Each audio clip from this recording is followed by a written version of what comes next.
Hey, welcome everyone back to the channel.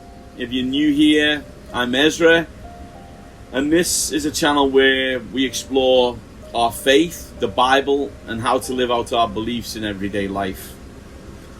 Today we're diving into a topic that's often misunderstood, and it's uncomfortable to talk about for a lot of people, but it's God's design for sex.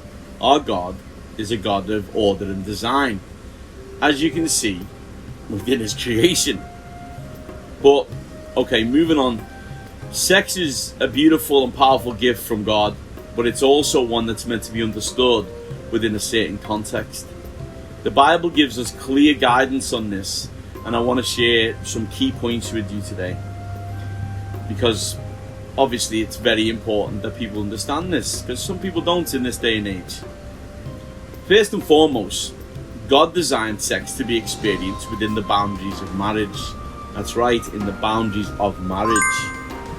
In Genesis 2:24, it says, "Therefore, a man shall leave his father and mother and be joined to his wife, and they shall become one flesh."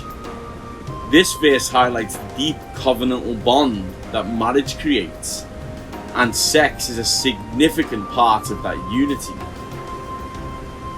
Sex is not just a physical act, it's a profound expression of love, unity, and intimacy between a husband and wife.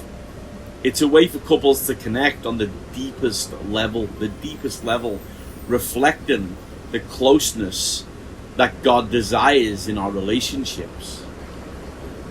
Another purpose of sex, which we all know, some of us don't, is procreation. In Genesis 1:28, God tells Adam and Eve, "Be fruitful and multiply, fill the earth and subdue it."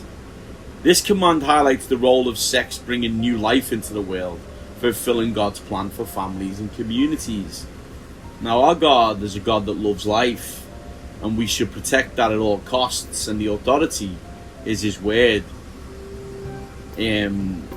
That's where we get our authority from, the Bible, not man, not governments, the Bible. The Bible also celebrates the pleasure and joy that come from sexual intimacy within marriage. That's right, within marriage. The Song of Solomon, for instance, is a beautiful depiction of romantic and physical love. God created sex to be enjoyable and fulfilling for both partners. Sexual purity is another important aspect of God's design. 1 Corinthians 6:18 advises us to flee sexual immorality. Every sin that a man does is outside of the body, but he who commits sexual immorality sins against his own body. This means avoiding behaviors like adultery and fornication, and keeping our thoughts and actions in line with God's will. Take control, capture every single thought, and because the enemy, your mind, is the battleground. You capture every thought in your mind, and give God everything. Your heart, beginning with the heart, order is important. Lastly, sex within marriage should be marked by mutual respect and consent. 1 Corinthians 7:3-5 speaks about the mutual authority spouses have over each other's bodies, emphasizing consideration and care for one another. Let the husband render to his wife the affection due her, and likewise also the wife to her husband.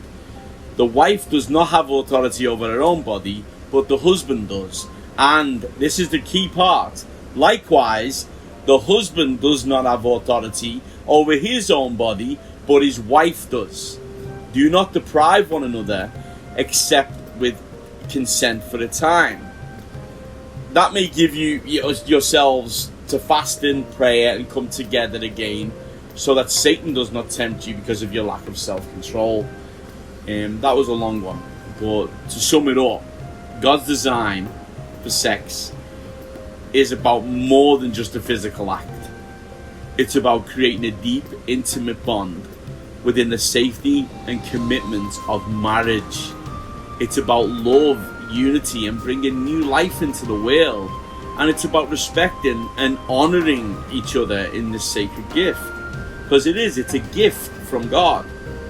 It's His design. So respect that. And it's not about man has power over a woman or woman has power over a man. That's not true. The Bible doesn't teach that. That's lies, mainstream lies. I hope this helps you understand a bit more about God's perspective on sex.